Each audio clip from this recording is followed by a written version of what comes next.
guys, thank you so much for joining us today on the third Collision Roundtable. Fantastic. Thank you to everyone joining me today. Marquis, Quindre, Kevin, thank you so much for your time, gentlemen. Really appreciate your input, your involvement in today's roundtable. So, as I have done with the previous two, I would like to just start with the Collision brand statement to address everything. So, again, giving a voice around the table, again, thank you for being a part of this. The statement reads as follows: the Collision Drumsticks team stand by the Black community, our friends, artists and partners in the fight against racism, injustice and inequality also. We are deeply pained by what is currently happening to the Black community. We will no longer stand by. We will use our platform and voice to help spread awareness and tackle these injustices.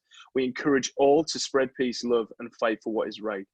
We mean every word by that. We are using our platform. We want to speak out. We want to stand up, and we want to educate ourselves and educate others as well, and share, the love and share the passion. So, myself, Sky, represent Collision, and the rest of the guys join us are all Collision artists. So I'm going to support Sky on today's course. Sky's going to host and take over from here, and we're going to get the conversation going. So thank you so much for your time again.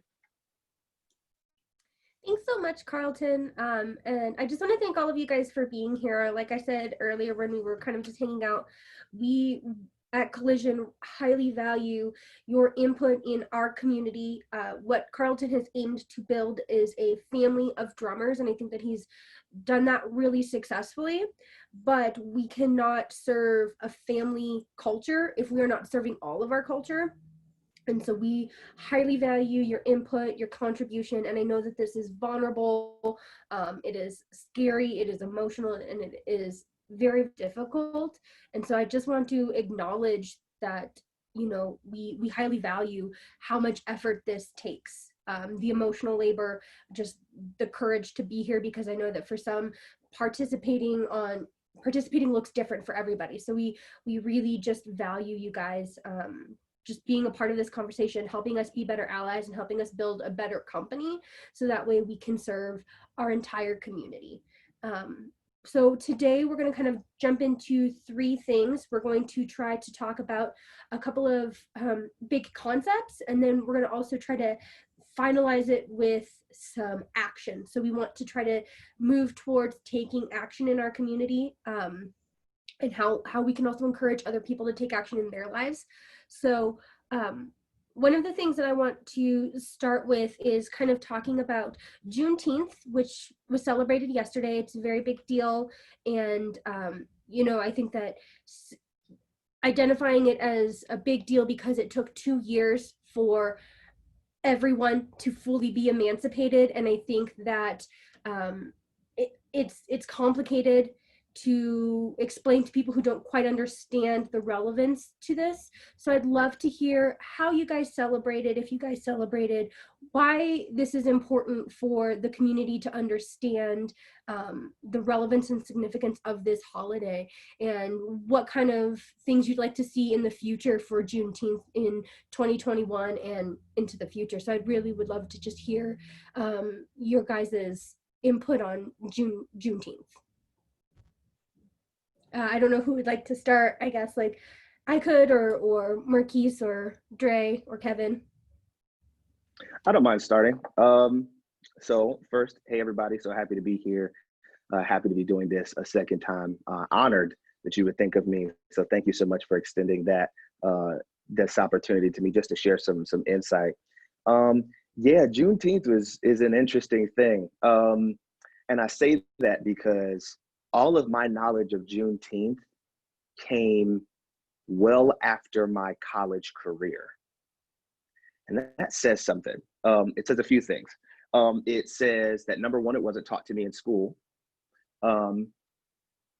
It wasn't brought up in any kind of conversation. And this is starting school in Georgia from kindergarten to about 6th grade, finishing school in New York. So two very different environments, if you will, even concerning the topic of racism or discrimination or just racial relations. And I hadn't heard it in either of those settings, right? I grew up with the typical, and it's funny, I was just having a conversation with someone about this. I grew up with the typical information as far as what was being taught in the schools. We learned about slavery. We learned about Harriet Tubman. We learned about George Washington Carver. We learned about MLK. And then that's basically it. Like, as far as the people that I probably did something like 6 reports in those 5 to 6 book reports on Martin Luther King. And every year it was the same, around January 15th, which is Martin Luther King's birthday. Somewhere in there, built into the curriculum, was Martin Luther King's stuff. And then the month of February, we reattacked slavery, Martin Luther King, Harriet Tubman, and George Washington Carver. And that was basically it. It maybe got a little bit more in depth from 6th grade to 12th grade in New York, and that's probably because of age, but not by much.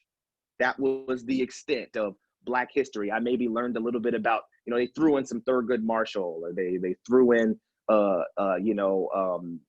some of the other people, Rosa Parks, but Rosa Parks even still was always tied to Martin Luther King. She was never like a standalone person on her own, or any of the things that she did after the incident on the bus. So that's kind of the perception that myself and my classmates experienced, and really anybody in my circle experienced. I go to college, same situation. I'm interfacing with people from different parts of the country, up and down the East Coast, and even further out west. Still didn't hear about it.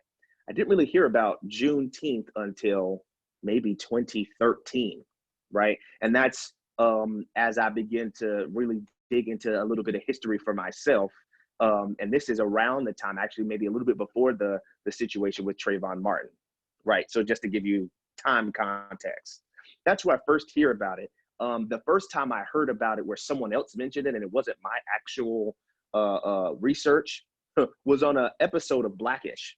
Now, that's funny, where Anthony Anderson talks about it, and he's sharing, his character, whose name is Drey, funny enough, Drey, he's sharing with his family about the importance of Juneteenth, and they're not necessarily seeing it because, funny enough, they have their characters have an experience similar to mine. They've never heard of it. They know about Black history, so they're woke, they're aware, they understand how those things affect us in America, but not really understanding the context of the fact that it wasn't, Abraham Lincoln says Emancipation Proclamation, and then instantly all the chains magically drop, like the snap in Avengers Infinity War or something like that. It didn't happen instantaneously, but that it took time. So there was a period, and I saw someone post it like this: imagine the people who died in those 2 years still thinking they were slaves,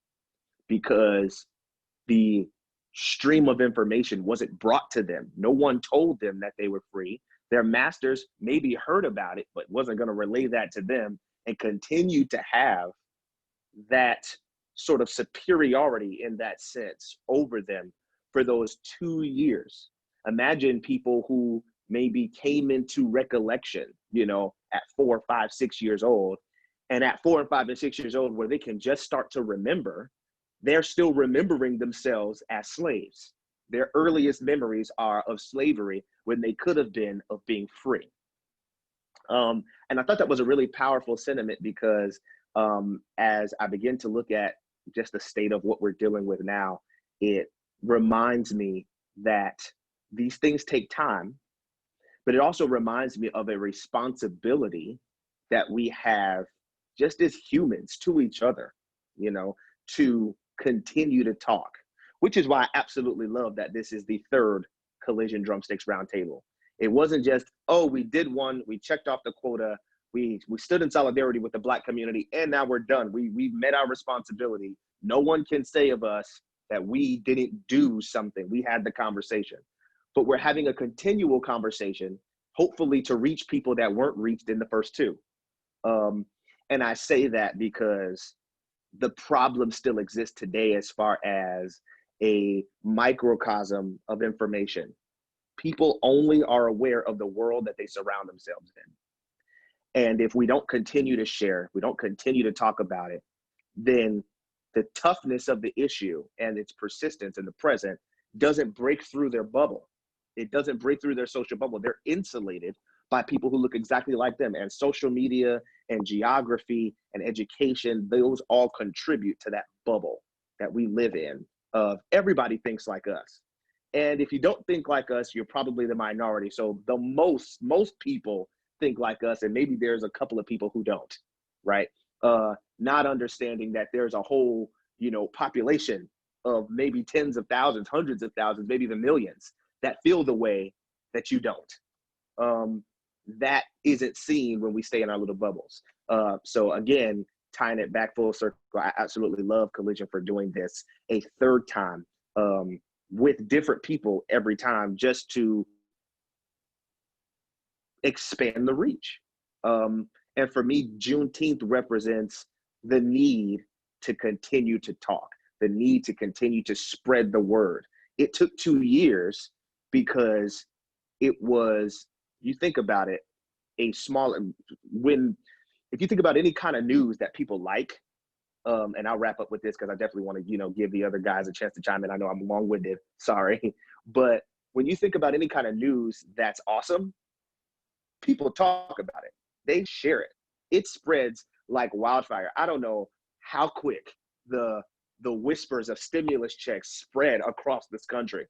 I don't know how quick, the news that Beyonce was naming her child IV with the Roman numeral letters 4, that was like news. Everybody was gonna know about that. That spread like wildfire. But something like slavery took time because people didn't want to share it. Or I should say something like the freedom of slaves took time because people didn't want to share it.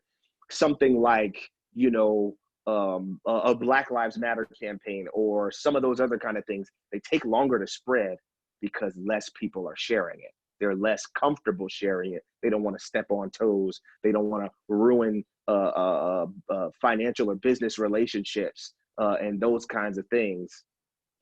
But it requires us to continue to share.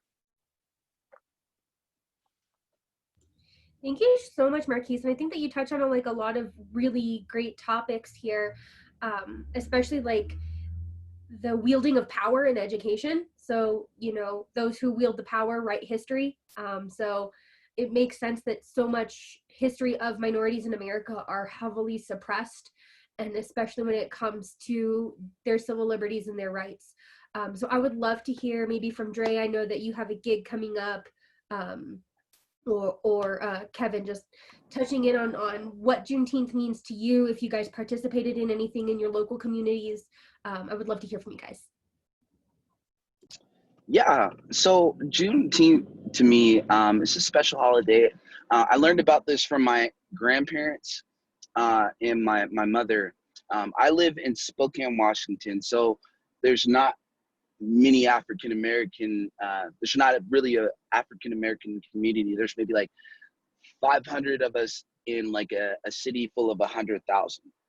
Okay, so my mom would make sure in school that I would present about Juneteenth or talk about Black History Month, just to educate my peers, because in the school district, I actually work in the school district here too.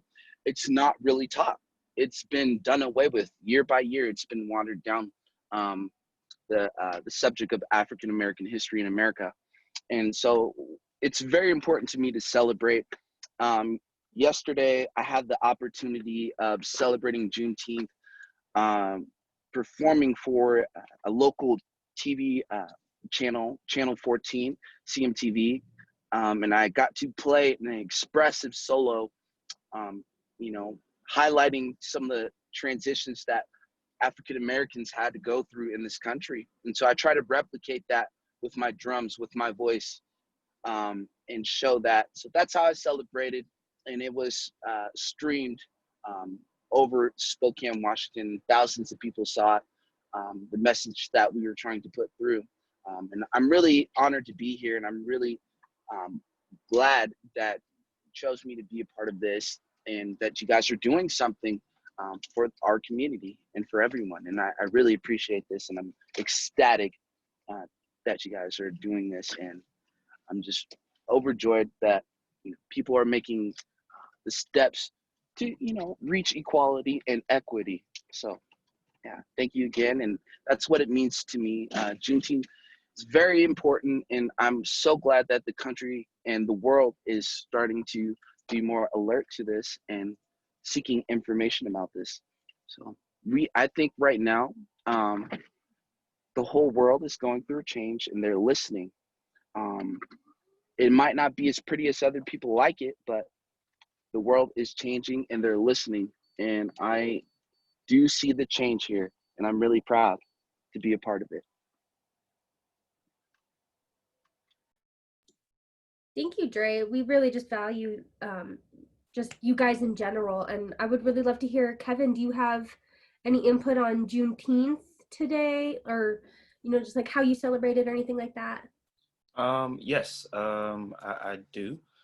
I didn't get a chance to celebrate Juneteenth yesterday, simply because I just started a real estate course. So I spend most of my day, about 8 hours a day, doing that. But similar to Marquis, I did not learn about Juneteenth until, I believe it was like 2014. And I was a junior in college, and I went to a presentation that they were having, where we watched, I think it's called The 13%, or it's a Netflix film. It's a documentary. And that's when I learned about Juneteenth. And from then on, I kind of started doing more searching, more research on the topic. And the things that I found out, it was kind of surprising to me that I wasn't taught that in school. Like, there's a lot of information that is being held from children who should know this information in schools. It starts there. That is the first place where children receive any type of guidance, information, teaching, outside the home. So that, I feel, is the most important thing that we need to change as far as first, because that's gonna prepare the future. And I just had a son, so I want him to be able to go to school and learn the truth, and not what is being told, to us. There's a lot of things that aren't being told. For example, one of the most important, well, one of the most hidden things is that there were, Africans here in America way before anybody else came here. They were Africans. Native Americans came a little later. The Africans that were here were Moors. They were a part of the Moorish tradition or culture or race, you can say, if you want to call it race. But the Moorish are the ones who were here first. They were the ones who literally controlled everything on the earth, and taught people how to be decent. When people, we were just living at one time with instinct. We were eating, sleeping, breeding just like any other animal. But it's stuff that's hidden like that is important, because a lot of things are said to people of that look like me or Marquis, that if you were to believe it or feed into it, it could basically send you down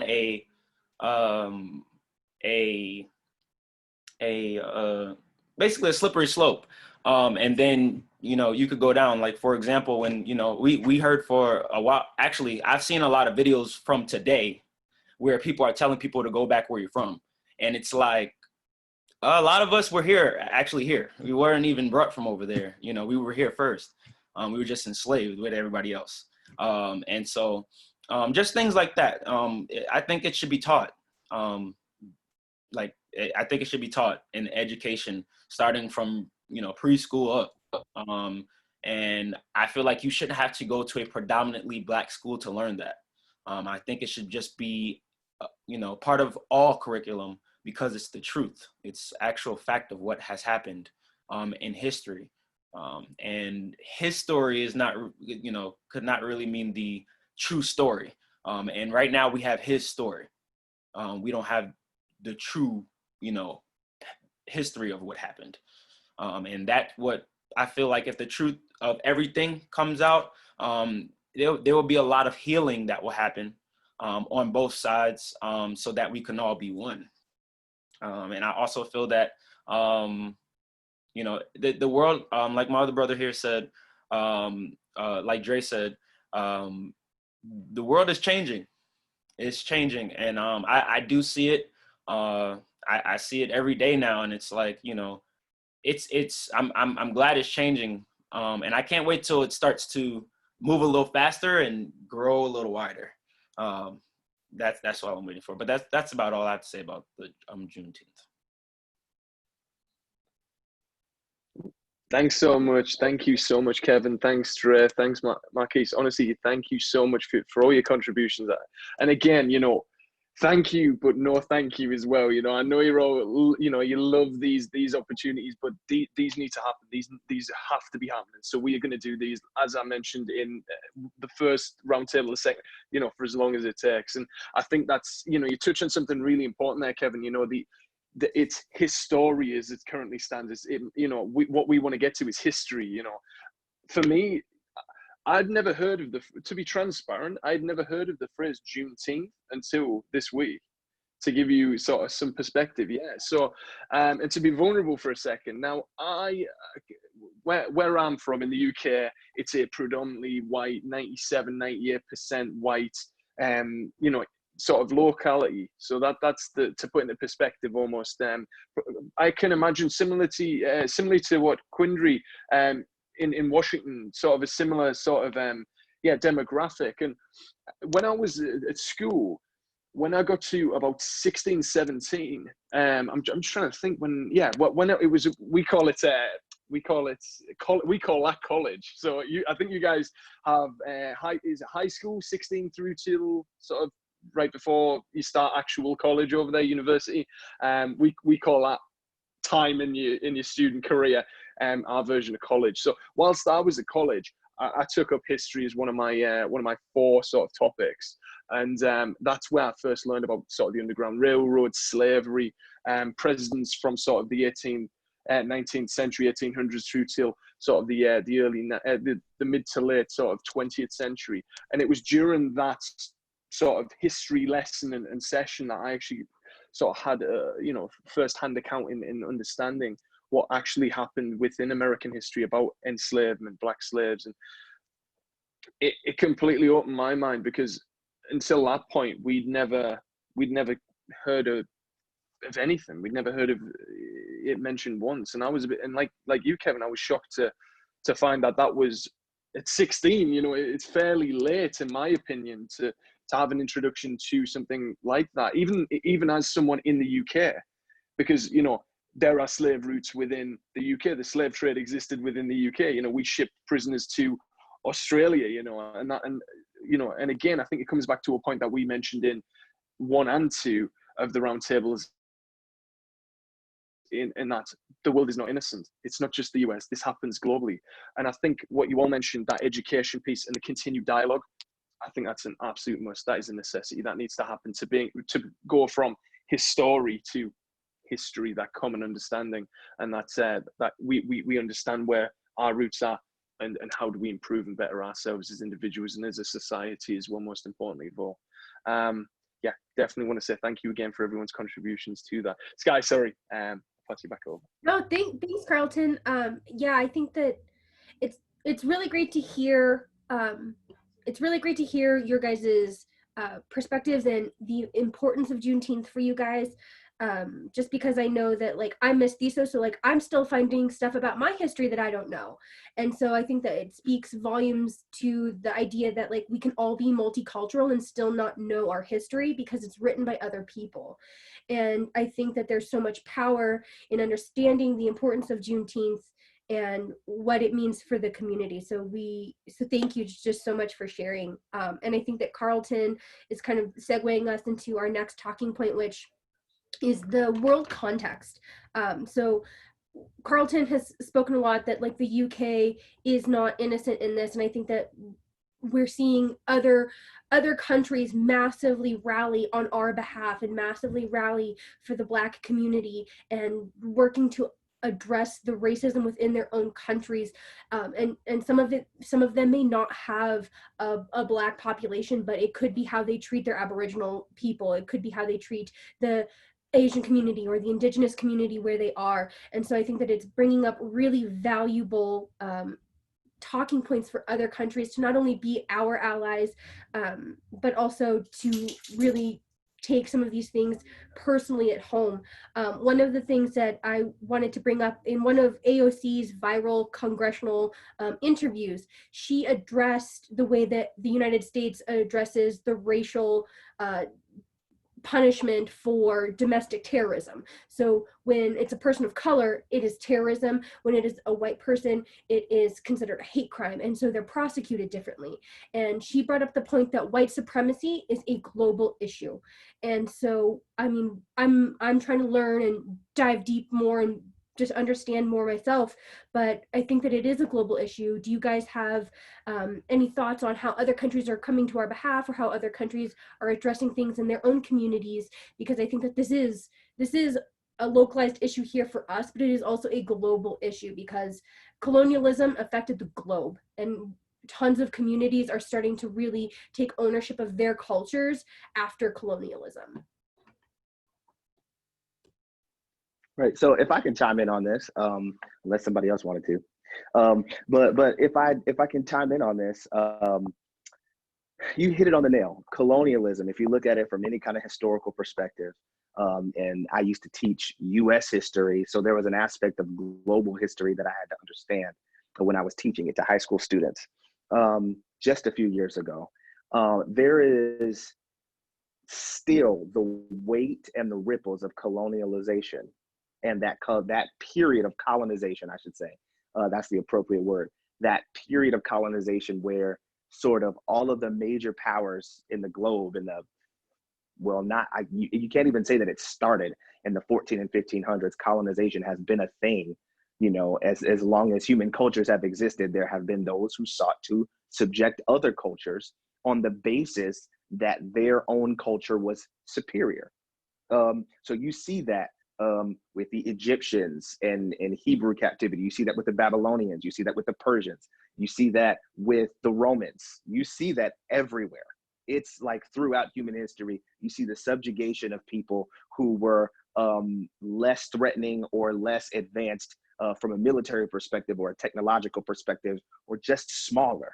And they would sort of gobble them up, to expand their territory. So there's an element from, again, those who win tell the story. So the history records it almost as a sort of nationalist pride, as if, hey, look at the expansion of Rome. You see from, movies like Gladiator, there was a dream that was Rome. Rome is the light of the world. It's bringing everything, knowledge and information and technology to people. But for people who were indigenous to Europe as Rome began to spread, Vikings, for people that Rome was being touched by in Northern Africa, or even in Greece, or in some cases the Middle East and in Jerusalem, it didn't feel so great. They were the subjected, they were the oppressed. Rome wasn't this light. Rome was darkness spreading over the world, if you will. So it is a matter of perspective. And I think what countries are now having to face is the psychology of the colonizer. I've never heard that term, actually. And now that I think about it, it's like, that's a really good term. Somebody should coin that term, make some money off that term. That's really good. Or at least I've never heard it. But there is a psychology behind the mindset of the colonizer, which has to, and it's a byproduct of, if you think about it in psychological terms, cognitive dissonance. And cognitive dissonance is simply, that something is one thing, but you have to force yourself to look at it a different way. You have to disassociate yourself from the reality of what you're doing by formulating more or less a lie in your head, right? It's kind of like in the movie Liar, Liar, for us Americans. We see Jim Carrey, and he's trying to tell a lie, and his son has made a birthday wish that his father couldn't tell a lie for 24 hours. And he's a lawyer, So it's like, you know, lawyers lie. It's kind of that play. And he's looking at the pen and he's trying to say that the blue pen is red. And he's trying to force himself to, you know, to say that the pen is red, but he can't because of the wish. So he's like, "Rrr, rrr," and then he shouts out royal blue. It's one of the funny parts of the movie. But I think that's a great depiction of what people are now having to face. For the longest time, they've had the one perspective of, even though I know this is this, I'm going to say that it's that, and I'm going to ignore the reality. And now that these things are happening in the world, I'm being faced with the reality that I can no longer hide behind ignorance, and I can no longer ignore because it's right in front of my face. And that psychology simply says that there is an aspect of me, my culture, my religion, my belief that is better than yours. And that belief, it transitions from preference to bias. And people synonymously use those. They are different. Preference is you liking one thing maybe more than something else. There's nothing wrong with preference. Preference is human. It becomes bias when your like of this thing demeans or degrades or devalues or rejects all other things. And that is the issue, because the preference of your own culture, which is healthy, to have pride in your own nationality, it becomes a bias when you begin to see others as inferior because they don't ascribe to your culture. And so in any instance of colonization, what you see is, whether it's from technology or it's military power or it's riches or its appearance, there is an aspect of the superiority. I am better, right? So whether it was Europeans coming to the northern part of Africa and saying, you guys walk around with no shoes on, you're savages, you know, or people coming to the Americas saying, you guys, you know, you live in huts, you're savages. There was a method of demeaning the local population. Because if you look at them equally, it's very difficult to say, oh, we are exactly the same. We put our shoes on the same way. We bleed the same color. We like the same things. We are, in essence, the same kinds of people, regardless of our minor differences, but I'm still going to commit atrocities against you. That's like committing atrocities against your brother, your sister, your cousin, your friend, your actual physical neighbor. And that doesn't sit well. You go to any, even concerning cannibals, even concerning cannibalism, if you look at cannibalism, they had rules against who they could eat. And it was always enemies. It was always people who were considered less than. They would not eat of their own tribe. They wouldn't eat their sick, wouldn't eat their children, wouldn't eat their women. They wouldn't even eat people that they liked, they didn't like, or they hated in their own tribe, because they saw them as the same. When you go outside the tribe, you're open for food because you are less than. And so that's a perfect depiction. Even in that extreme case, you have this feeling of, we're superior, we're better, and that gives us the right to subjugate you. And I think that's what people are dealing with, because from the colonization perspective, everywhere where you see two different kinds of races, it's because one was colonized and one was subjected. That's just the truth.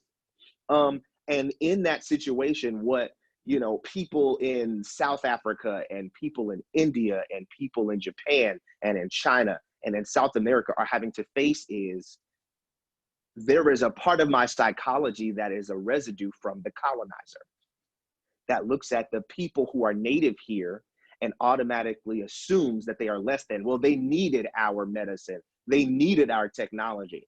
When in all actuality, they were surviving for centuries on their own without you. And so that aspect, recognizing that, is what countries are doing now, and it's causing them to make reforms. Because when you base an entire system, an entire culture, when you disseminate resources and information based on that psychology, you're automatically going to have a predisposition to deal with these people as if they're your children, as if they are less than, they need the coddling, they are less advanced. There's a presupposition to that that goes with that, and they're having to now finally admit that the pen is royal blue, if that makes sense.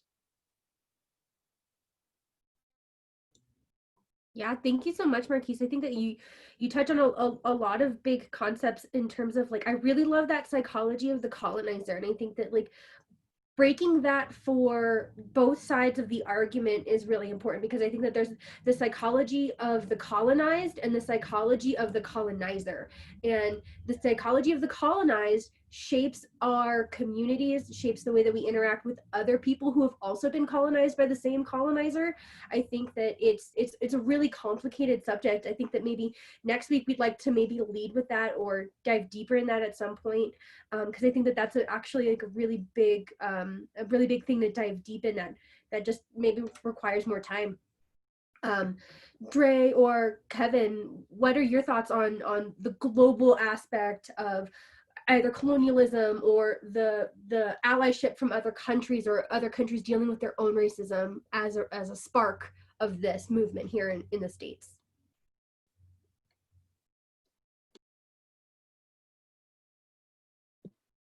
My thoughts on that.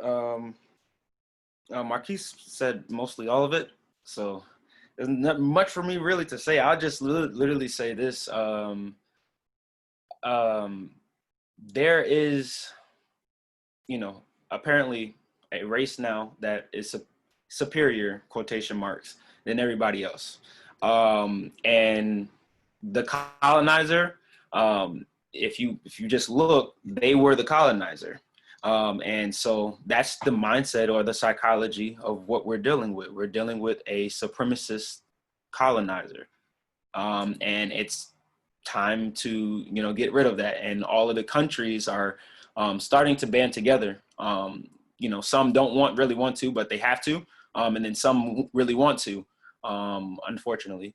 And so either way, it's going to happen, simply because it's that time, and the truth cannot be hidden. It can't be hidden anymore. It's out there. And this is the information age, and I feel like the information is out, and more is coming. And I just hope everybody is prepared for the information that's coming, that, is not known by everybody, because it's going to be very surprising, very mind-blowing, I would say. There will be some names of people that, for a long time, that you would have believed weren't Black, and they actually are, or were. For example, Beethoven or Mozart, or, people like that, influential people like that. They were actually of darker skin. Throughout the years, their skin somehow just got lighter.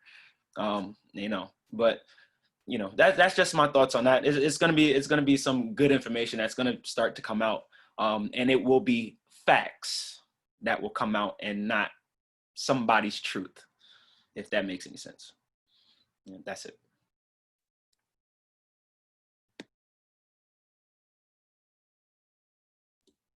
I really like that idea of having like more factual truth, because there's always three sides to the truth: your side, my side, and somewhere in between. So I think that there's some validity in starting to own truths that belong to people of color, that belong to the community, that are our actual truth. And I think that Juneteenth is a really great celebration of your truth and what that really means, especially in a education and political system that seeks to oppress certain forms of knowledge. I don't know. I know that Drey is kind of in the middle of commuting. I don't know if he can pop in, or if maybe we should kind of segue into the next topic here. So chime in, Drey, if you have a chance, but if not, we might just kind of hustle along, because I think that this next topic might be a little lengthy. And it's also just as kind of like a little forewarning, our next topic will be a little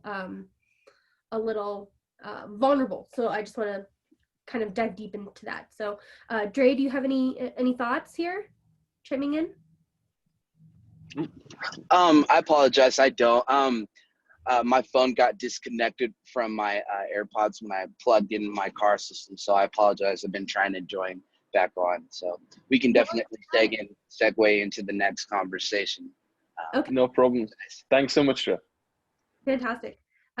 Cool. So this next subject, I think that is really critical that we address and we address head on, because we value all of our artists, but more specifically, we value and want to honor your lives. And one of the things that I think is becoming more critical, especially in the last week, is safety in being active, being involved, and being vocal.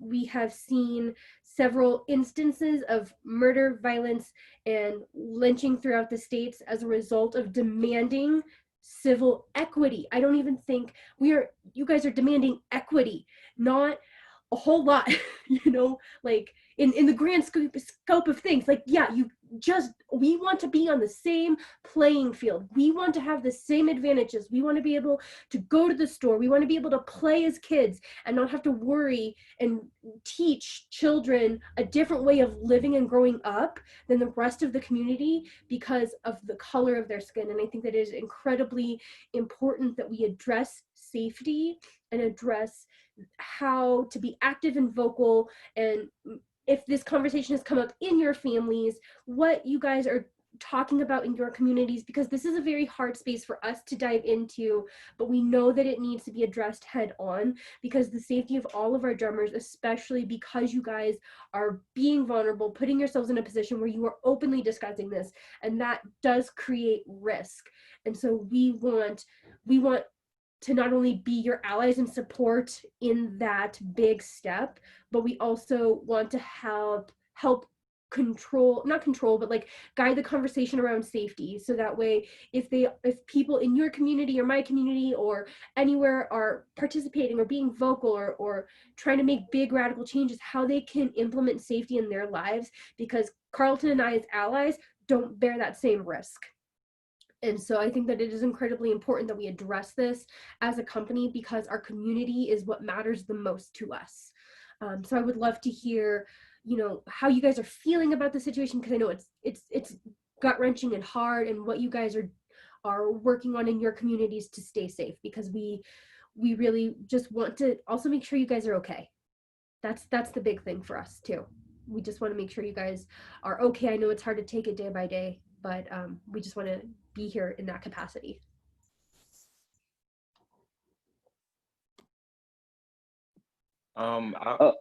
Yo, go ahead, Kevin. You're good, man. Go ahead, man. Okay. In my community, basically right now, I'm trying to get information out, as I've been doing now. But I've been trying to get information out to as many people as I can, and also I've been advising a lot of my brothers and sisters and my elders and stuff like that to, if you don't have, if you live in a state that allows for a license to basically your Second Amendment right for a gun, please go get that and use it safely and responsibly, but go get that because you want to be able to protect your kids or your family or yourself. There are a lot of instances and a lot of things going on right now. I just seen something about the other day that a couple supremacists went through a neighborhood out here in Georgia and basically performed a drive-by, shot up the neighborhood. They killed, I believe it was 5 people and injured 2. They wasn't, from what we know, they wasn't cops. Like, they were regular individuals that went and did that. So at this point in time, with all this information that's going out, I definitely advise my communities, even the one I don't live in, but the ones that I'm a part of because of the color of my skin, to go get your license, become armed so that you can protect yours. Not for attack or not for offensive use. It's for defense, just to protect yours, because there are going to be some really upset people from the stuff that's going on right now. That's basically one of the biggest things that I super advise our people to do. So that's about it.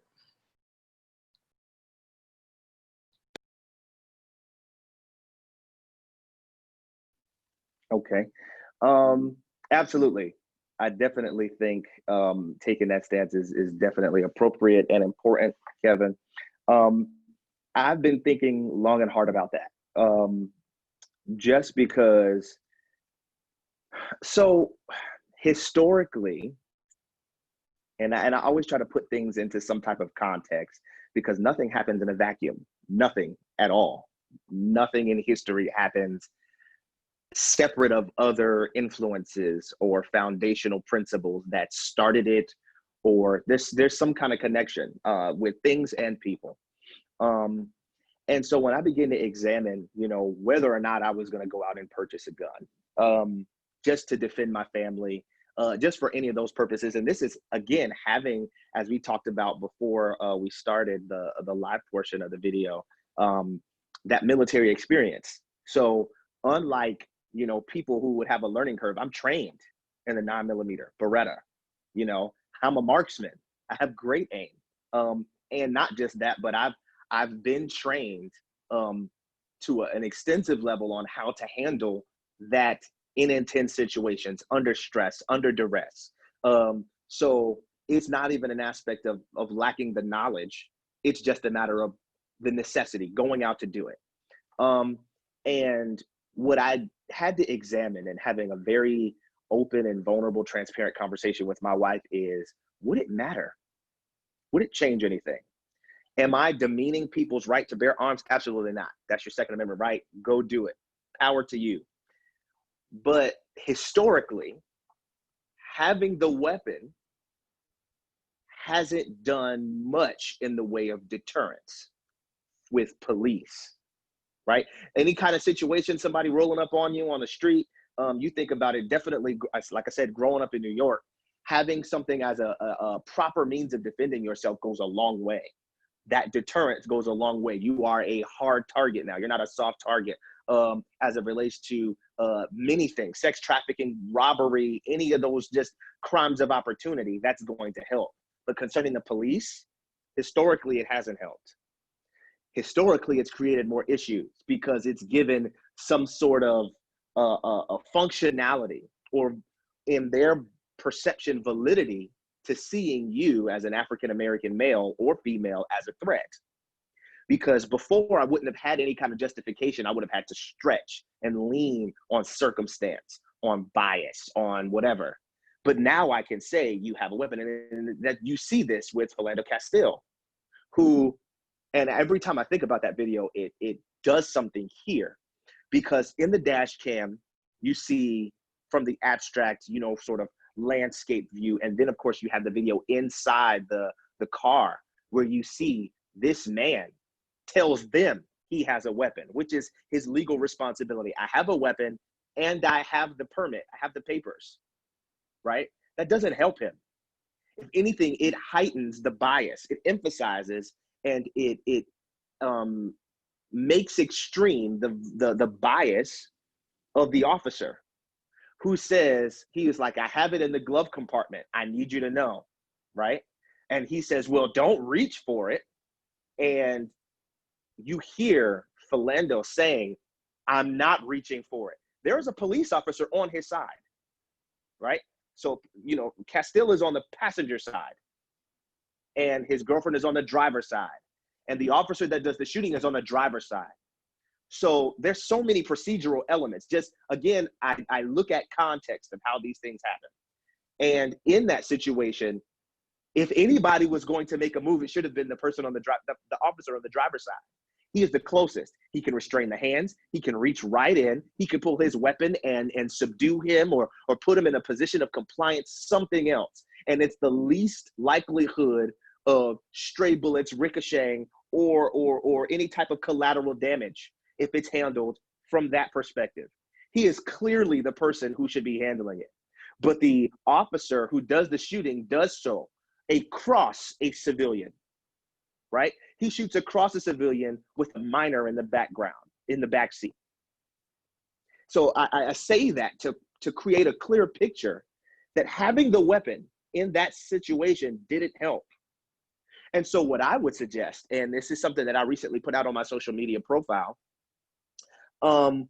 what I would suggest is, in lieu of, or even in addition to, grabbing that gun and having a license for it and the permit for it, I have suggested to my brothers and sisters, and I say brothers and sisters in a very general sense. Carlton's my brother. Sky, you're my sister. Absolutely. You know, from my religious belief, we all come from Adam and Eve, so we're all cousins anyway, you know.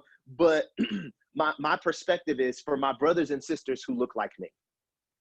I have encouraged them, in addition to getting that weapon, which is your Second Amendment right, go get you a Kevlar vest and get the plates associated with it. This is something I haven't heard anyone suggest. Go get you a Kevlar vest and get the plates associated with it. All around that comes to something like $150, $200, which a lot of people spend more on gear or shoes or a purse. So it's worth it. It's an investment. And keep that under your seat. And if you're to get pulled over by an officer, right? Pull that from under or the side of your seat. And the beauty of a Kevlar vest is it's not illegal to have one, except in certain states, and I think federally, if you have if you have a felony on your record. And then in that case, you wouldn't be able to have a gun either, right? So similar circumstances or situations. But the beauty of it, as I begin to think about it and dig into the practicality of it, is the Kevlar vest goes on over your head. If it's unlocked on the sides, it goes on over your head, and you strap a Velcro thing around your waist. So it's very simple to put on. And if you're to get stopped by the cops while you're braking and slowing, not when you stop, but while you're braking and slowing, put the Kevlar vest on. And it doesn't even have to necessarily be strapped, but definitely, if you can do it safely, put the Kevlar vest on and strap it in. Make sure the plates are in there. And when the officer comes to the side and they ask you, hey, why do you have a Kevlar vest on? Well, hey, I'm a person of great importance, and I have to make sure that I stay protected. There is nothing that can be said about that's threatening, or why do you have it on, or that's suspicious. Well, you don't know who I am, officer. You don't know that I'm a person of great importance. So let me remind you, I'm a person of great importance, just like any celebrity, just like any politician, just like anybody else who would walk around with a vest or a double or have a security team, right? Hey, I'm a person of great importance, so I wear this while I'm out to protect myself. There is absolutely no procedure in police policy that allows for the undressing of anyone who's a suspect. Even when you're searching them, you are not allowed to undress them. And at the point that you put the vest on, it becomes a part of a garment. It becomes protective outerwear, not unlike sunglasses, not unlike a helmet, not unlike gloves. There is no statute that justifies a police officer undressing you. So at the point that you have that, if something is going to escalate, you might have a broken rib. Maybe something nicks your shoulder or your leg, but you get to survive to sue. You get to survive to get to your families and do those things. And it's unfortunate that you have to take preventative measures in terms of that stance. But as much as, I guess I'm thinking in terms of productivity and effectiveness, because historically, what has saved more lives in encounters with the police or gunmen historically is not being armed yourself.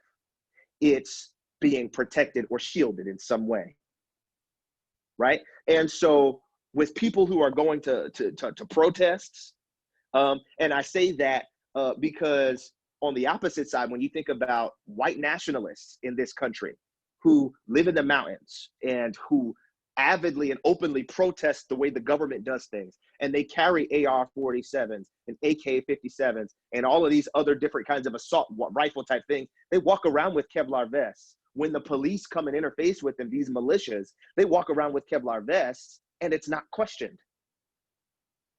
They're also Caucasian.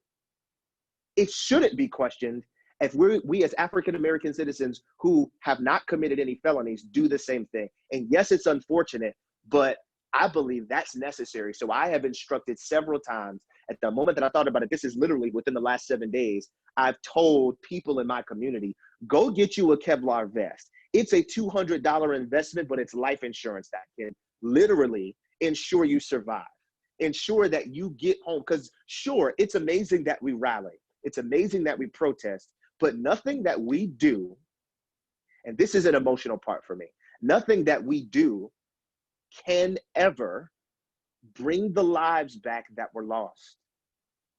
There is no amount of protest, and this is something I talked about during my roundtable. The justice piece is not justice for, you got to change our thinking when we think about it from a grammatical perspective, and I have a background in English literature. When you say justice for George Floyd, that gives the appearance that he's receiving justice. And unfortunately, he's gone. He can't receive justice. The justice is for his family, those that remain, those that survive. It's so that they can be treated fairly, right?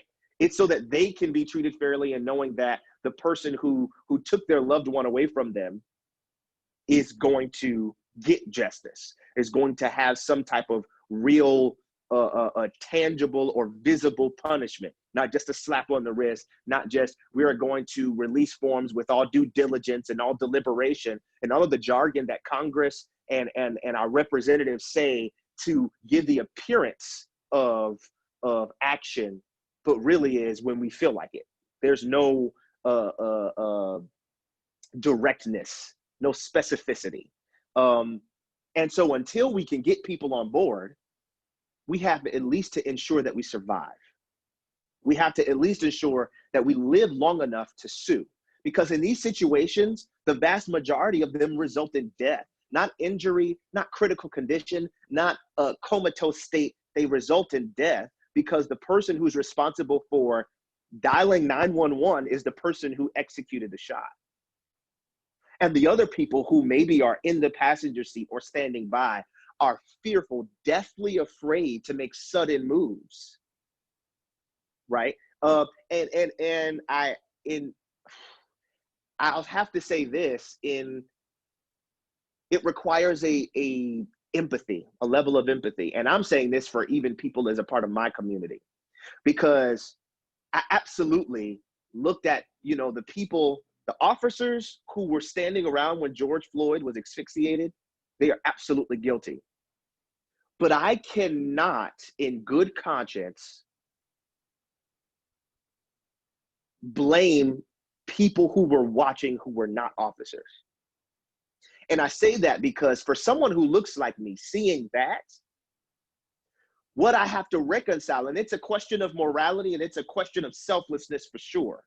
But what I have to reconcile is, if someone who looks like me is already in this position, then what chance do I have if I intervene that I won't end up in the same position?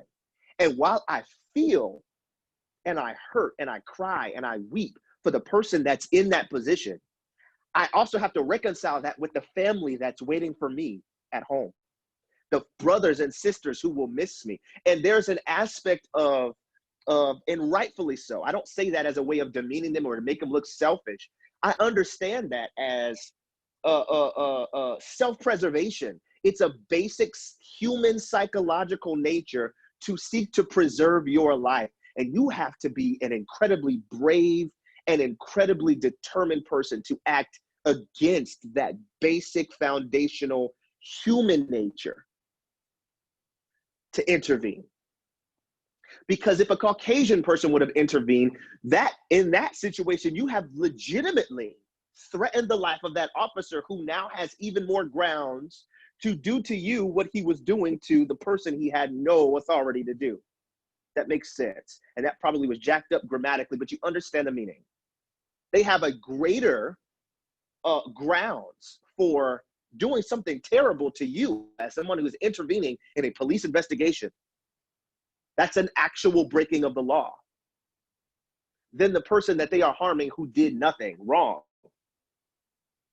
And there's a Netflix video, I love it. Viola Davis just shared it on her feed. So if you want to watch it, you can go look up Viola Davis, who is very, she's a African-American actress, and she's done so much great work. She's very well known for the movie The Help. And she shared a video that I guess a Netflix artist put out. And among the many things that were spoken, he said the video was always cropped wrong. And he said, yeah, it's not referring to just zooming in on George Floyd's face and then zooming out to the officer who was doing it and his cavalier, nonchalant nature as he murders this young man in public in broad daylight. it's not even about the officers. It's about everybody that was around. There were other officers that were there. And then there is the store. He said he even began to use different pictures that were from different angles, that showed it from across the street, that showed it that it was in front of an Indian store or someone from that part, the Near East, their store. And they were the ones who called the police on George Floyd, who was just sitting outside of their establishment because they deemed him suspicious. So there is an aspect of everyone's involvement. And again, back to what Carlton is saying and what you, Sky, are saying, that there is a measure of guilt and responsibility with all of us, the entire global community, because of what we allow. Because certain things happen. It's kind of like dealing with children in the sense that they will test the limits until you draw a hard line in the sand of what you will no longer allow and what you will no longer tolerate. And so for me, the action is protect yourself in a way that ensures you survive, right? Whether that's bearing arms, whether that's getting the Kevlar vest, whether it's doing both, protect yourself in a way that ensures your survival, right? Because absolutely we have these kinds of situations, but if you look at Trayvon Martin, or if you look at Eric Brown, or Michael Brown, sorry, and Eric Garner, or you look at Breonna Taylor, and you look at a lot of these other situations, yes, there is a major media reaction, and then in a few months it dies down because people get exhausted. That's just the truth. It's exhausting. You get tired of, it's like, okay, I'm going to share people's videos, but psychologically and emotionally, it is draining. And if you feel like that from outside of the community, imagine how we feel. It's draining. It's like, okay, I need a little bit of sunshine on this cloudy day. I need to take a moment to see LeBron, dunk. I need to take a moment to see an Olympic, an Olympic race or something. I need something to get my mind away from this. But African Americans don't have the luxury of getting away from the context. And for the rest of the world that does, nothing is reignited until the next person. And so that aspect of not sharing, while I understand the exhaustion, the emotional and psychological exhaustion, and this can in no way consume our lives, we still have to live, for sure. But there is a responsibility to keep this kind of conversation at the forefront.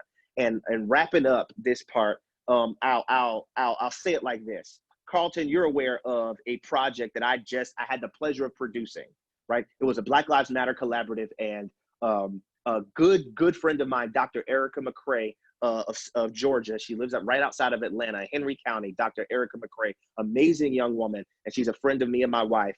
She put together a collaborative. She wrote a poem, and she did this amazing video, and she asked me to produce it visually and to provide some music production to it, and it was amazing. Context, nothing's in a vacuum, right? I have just under 5,000 friends on Facebook, and that's by choice because I want to leave room for, people that I actually care to connect with, people like Carlton and Sky and Kevin and Drey. I want to be able to accept your friend request or send you one without it being blocked, So I have just under 5,000 friends. This young woman, Erica, she is intensely active in her community, right? So she has, beyond the X amount of friends she has on Facebook, she has an amazing social network of people she actively engages with, right? Her husband, my brother, Brandon McCrae, is well known in the music industry. I mean, he's played for artists like major artists across the country and internationally. He's played for these artists. He's produced these artists, especially in the gospel industry. He's well known in the jazz and the fusion department. He is amazing in his own right. So between the three of us, we at least have a reach of 15,000, right?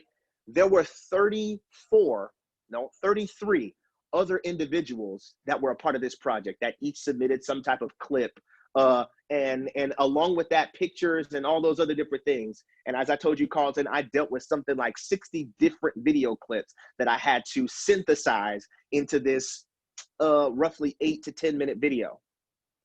And when we released it and shared it, so you're talking 15 between the three main versions of us, 15,000, and then increase that exponentially by the other 33 people who are involved in this project who also have a reach.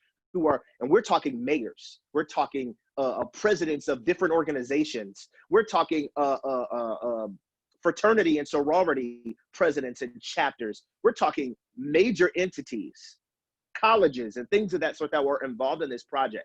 So the reach is exponential. We probably have in the hundreds of thousands that we have the potential to reach, right?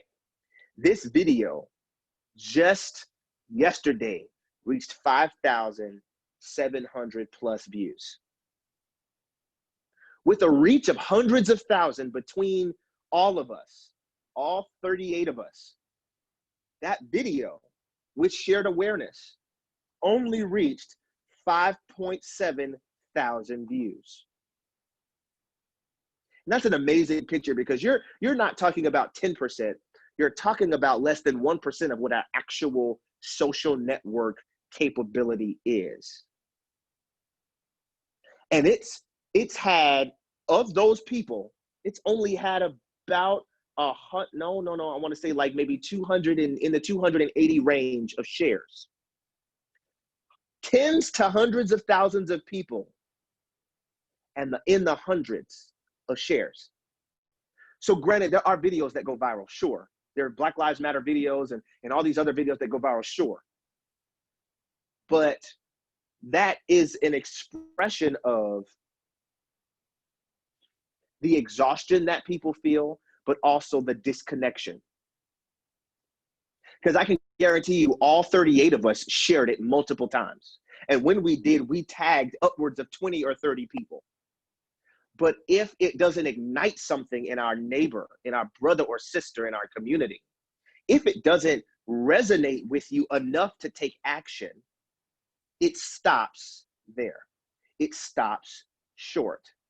And so we have to take action that ensures that we survive, but we also have to take responsibility beyond the threshold of our exhaustion, beyond the threshold of, I'm so tired of hearing about this. Because if you're tired of hearing about it, imagine what the Black community feels like, who has been hearing about it since the Emancipation Proclamation, since the burning down of Black Wall Street, since Rodney King, since Martin Luther King, since the Black Panthers, since Harriet Tubman and the Underground Railroad. We've been tired of hearing about it for the last 150, 170 plus years. But we are still having to push it. You know, and just to insert a little bit of scripture in it, there's an element of the Bible that says this: bear one another's burdens in the heat of the day. And so in my mind, it's like, you know, for my faith, I say, okay, I know I'm tired of talking about this. I know that as a musician, I just want to focus on the warm fuzzies I get from playing a fusion track. But I have a responsibility to bear the burden of what others are feeling, even when it's most intense, even beyond the threshold of my exhaustion. And we have to remain subjective in the situation.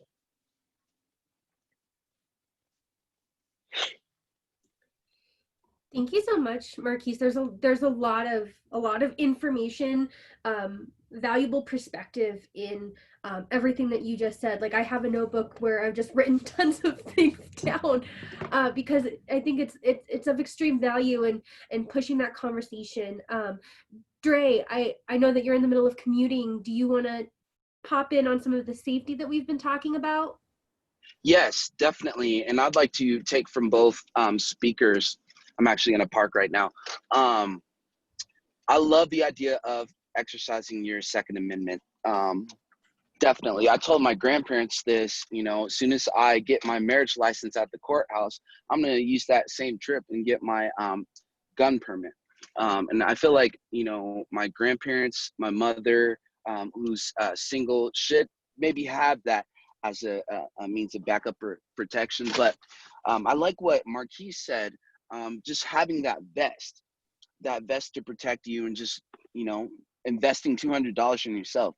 I will quickly do that. You know, a lot of people are not talking about that, but just using the vest and stating that, hey, I'm a person of importance. This is the reason why I'm wearing this. I feel that would do a lot of good. And actually, to inform you guys, I'm actually in Idaho right now, playing a gig, and right now stuff is really violent, and it's taking turmoil here. There's people protesting right down the street from me, and there's all these guys who are claiming to protect the businesses, carrying AR-15s, carrying bulletproof vests right now, right down the street. And even cops or police officers out here. It's scary going out here.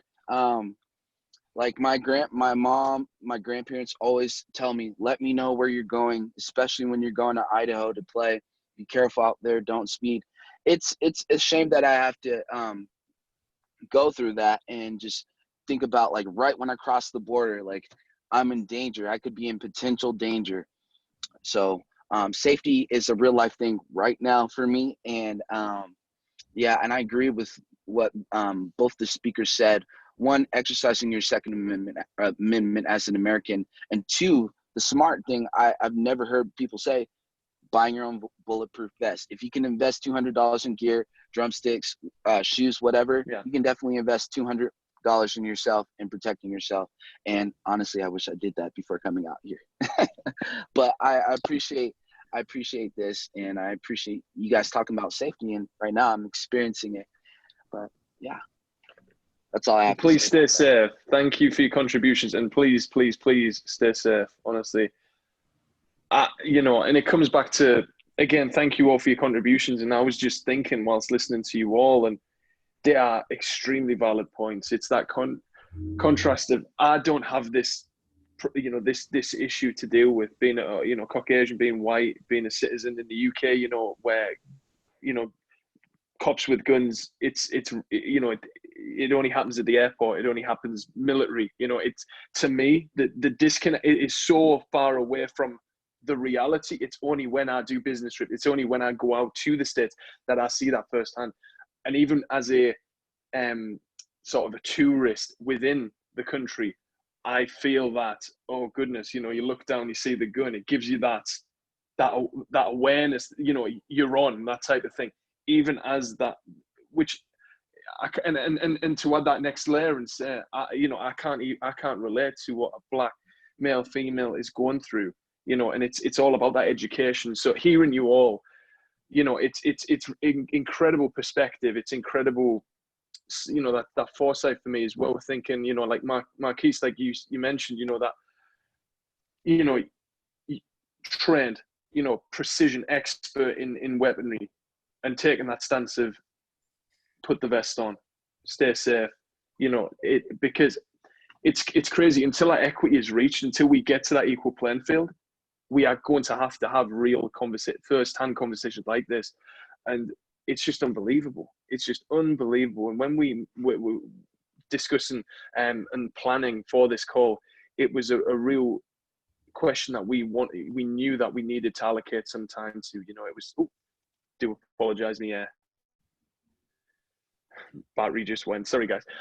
Yes, and it's something that's incredibly serious, and we take incredibly seriously, and the welfare of you all is just, you know, so important to us. And it just makes me think, that idea of, well, I am for everyone exercising their Second Amendment right, you know, I'm for that. And also that second layer of, also get the vest, you know, also stay safe, because whilst I can't speak from experience, just hearing your, you know, experiences and also your information and the knowledge of you guys, it sounds like it can get serious. And I've seen it firsthand on the videos. It can get serious, 0 to 100 extremely quickly.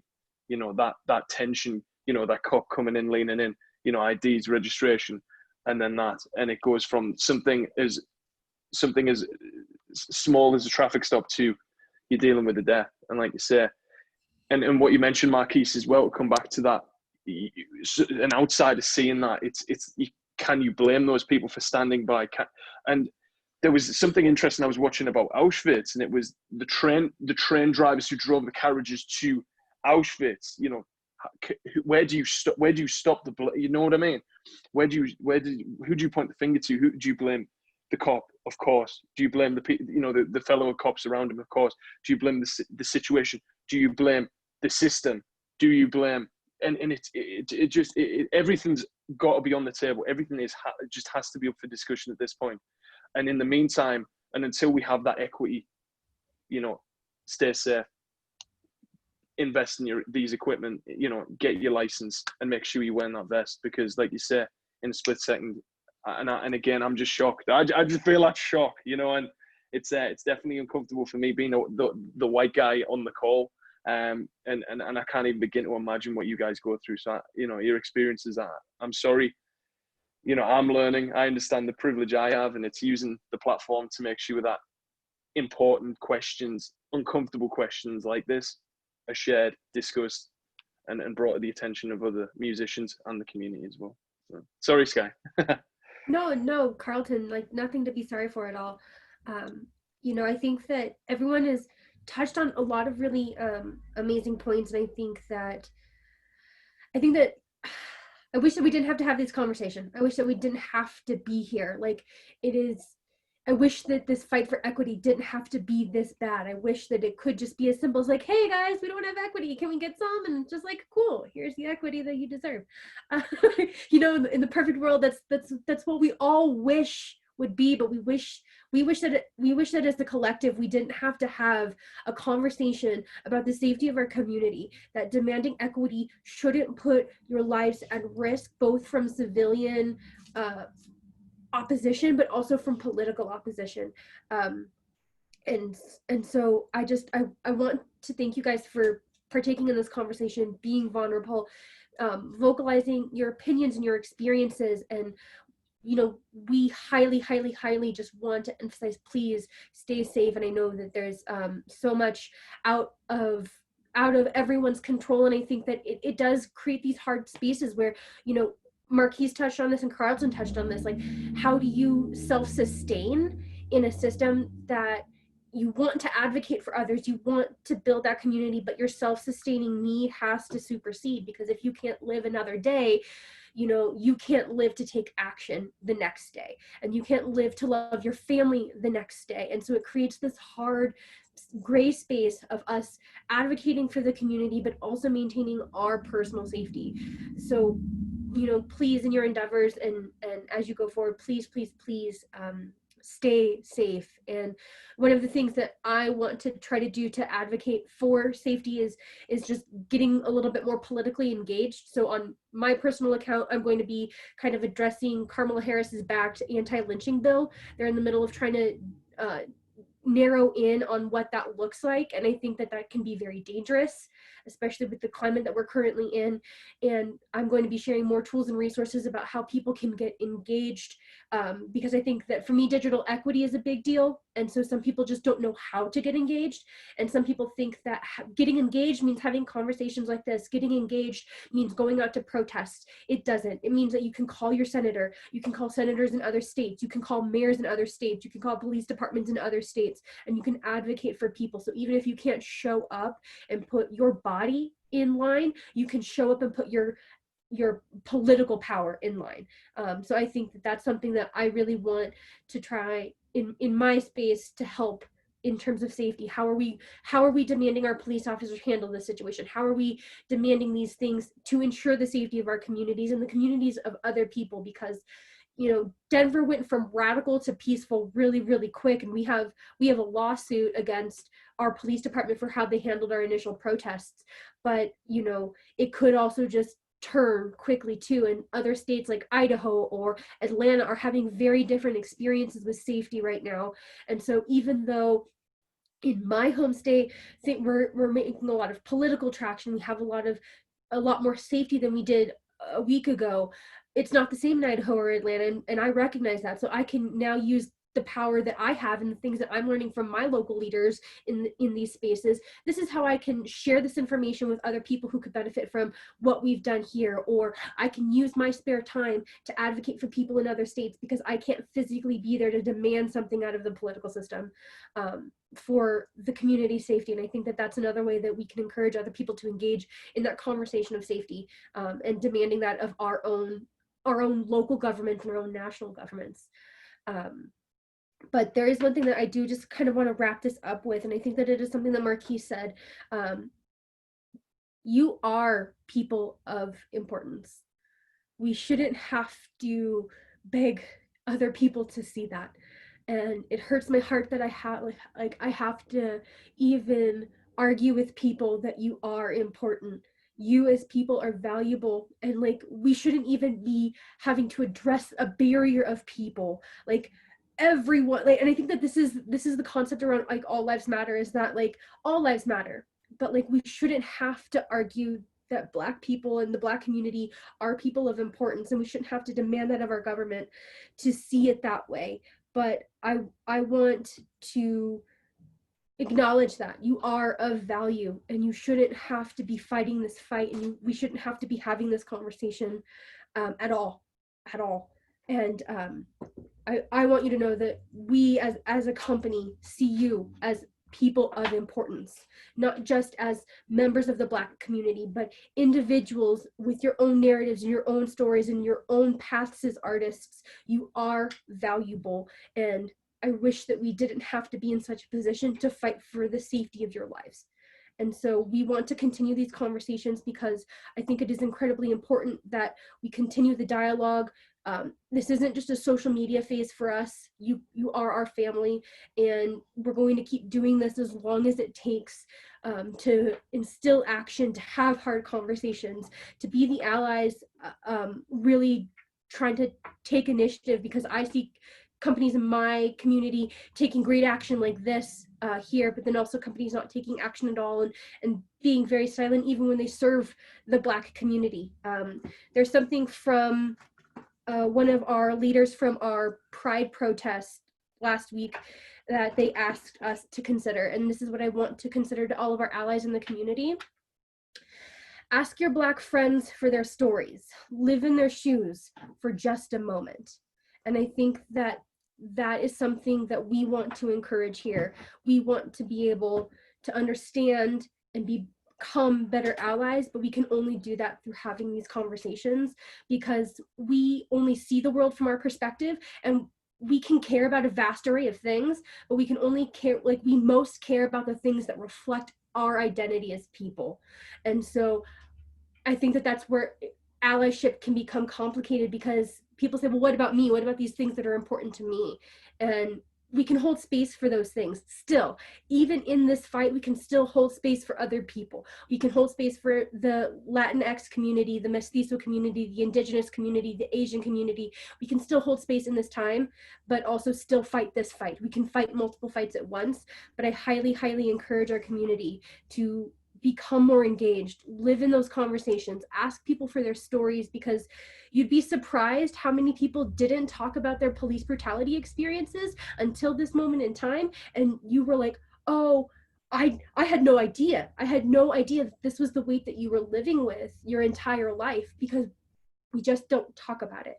And I want to just encourage our community to continue having these conversations, and I want to thank you guys so open-heartedly for having these conversations with us, sharing your experiences.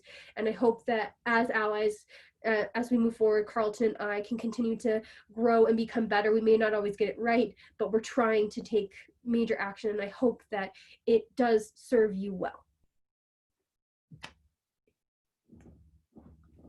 Thank you. Thank you. I do want to say that I'm very glad that you guys are doing this. This is great. I don't see any other companies really having these types of discussions, especially not, the ones that actually have Black, endorsers for the companies. It's kind of amazing to me that, it's a few companies that's doing this, but I'm glad that I'm a part of a company that has taken the initiative to make sure that the conversation is being had. And that's all I want to say. Thank you, Sky, and thank you, Carlton. I appreciate you guys for having me on here. Yep, I definitely just want to say thank you to you guys again for the opportunity. It's always a pleasure hanging out with my buddy Carlton, and all of the people at Collision, to have finally met you, Sky, and to have this kind of conversation with you. Like I said, I applaud your persistence as a company in continuing to have these conversations. as you said, there's so many aspects, so many contributing factors. And I think if nothing else, or I shouldn't say if nothing else, there's a lot of things that are good byproducts of these conversations Collision is having, even conversations that I've had with people who have watched this video and then connected with me to talk further to get a better understanding, which I haven't even had the chance to, even tell Carlton about. I've had at least 5 or 6 side conversations as a result of the first roundtable. So that's exactly what you want in a situation like this. That's what you want, for this to inspire more, greater, deeper dialogue. Because it's impossible to unpack all of this in an hour. It's impossible. There's so many different aspects. We touched on colonization and globalization, and in the imperialist mindset in history as one facet. We didn't even talk about, the foundation of police in America and the political spoils era, which is the era in which the police departments as we know it in America were formed in the 60s and the 70s, or in the early 1800s, and the models that we took from other places.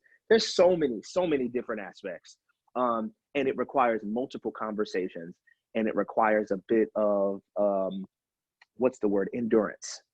It requires some stamina to talk about it. And so I appreciate the stamina and the endurance, the overwhelming stamina and endurance that Collision has shown, and being willing to talk about it multiple times, even though it's an emotional topic, even though it's a sensitive topic, it's controversial, to have multiple conversations about it, to unpack all the different facets, from its origin to the mindset behind it, to practical aspects of how we can protect ourselves. These things are necessary. And it's sad that there aren't more companies like Collision doing it. It's sad that it takes a company from outside the US to have these conversations with artists in the US. That part, right, Kevin? Exactly, that part. But it's also an amazing statement to say that I'm a part of the company that is. That is, you will never know. And we would never be able to express, myself, Kevin, Drey, any of the other people, Wes, Ryan, Sal's that I did the call with the first go round. We will never be able to express the depth and the breadth of the value that this has to us, in knowing that we are not just islands unto ourselves, swimming around in the ocean of white supremacy that exists in America. There are people who are willing to throw us a lifeline, and that gives us courage to swim a little further. That gives us courage to do another lap in the pool. And so just from the bottom of my heart, I want to thank you, Sky. I want to thank you, Carlton. I want to thank Collision Drumsticks for being the company that stands with, not for. That's all I have. Thank you so much for having me. Thank you for being here. And again, gentlemen, thank you.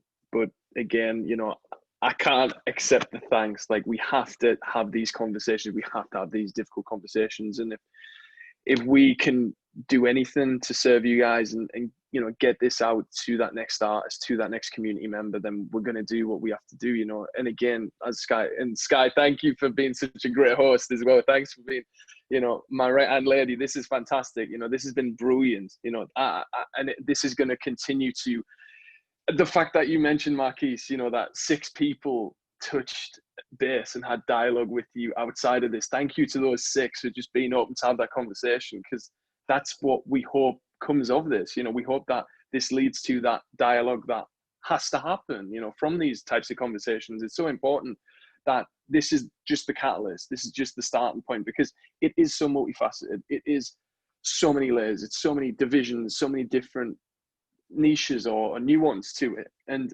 you can sit there within the US context, and then you can have the UK and the European and the international context and the rest of the world, and you could spend years and years but still not getting to that end goal. And still, so we need to be putting this in play. We need to be doing more. We have the resources that we have on hand now. They should have been resolved at the start. They should have been clamped out from the minute someone turned that other way and decided to go down this route. And what can we do now? Well, we can join together. We can, you know, support one another. We can rally. We can go to, you know, different organizations. We can support those guys. We can support our Black community, our Black artists. We can go listen to their music, buy that album, do what we can, have that conversation. You know, whatever it takes, we need to make sure that we keep continuing this dialogue. We have some fantastic resources. I know that we've gone over the hour again, so we'll probably have to sort of extend this. I apologize, guys, the team. But, you know, so be it. You know, we need to have this dialogue, and however long it takes, you know, so long as the batteries in our computers don't die, that's what, you know, we will keep this going.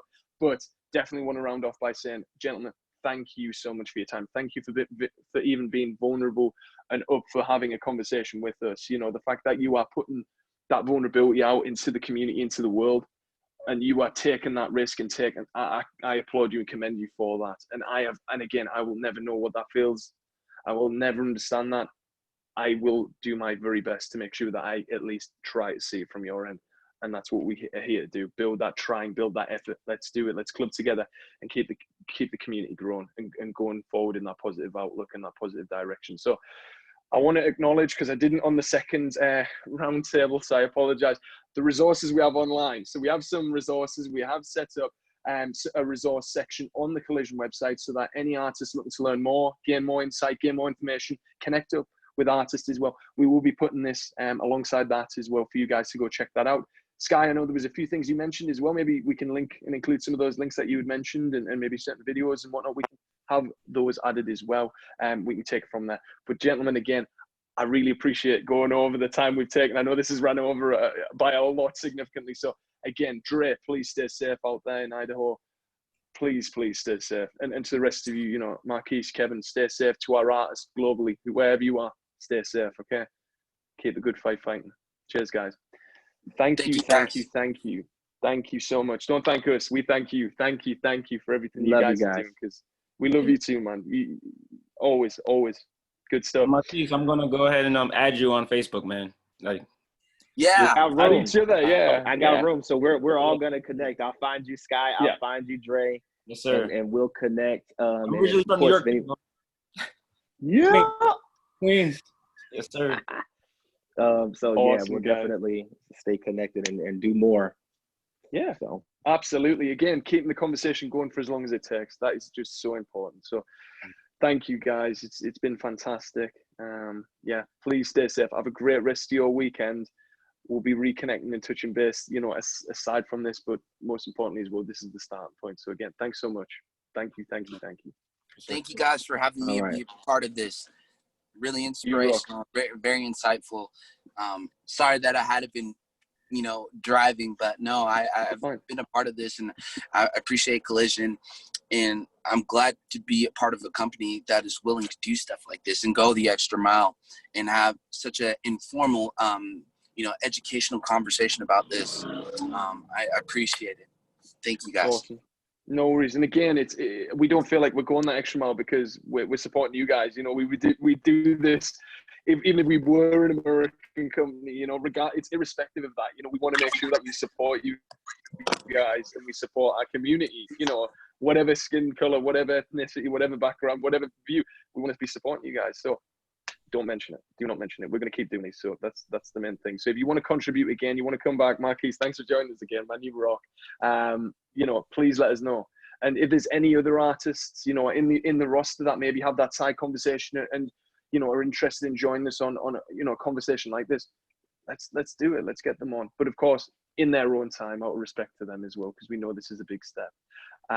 Right, guys, I've got 2% on my computer. I could stay, and I'm super respectful of all your time. So I think we'll call it a day here. But yeah, definitely want to say thanks again. See you.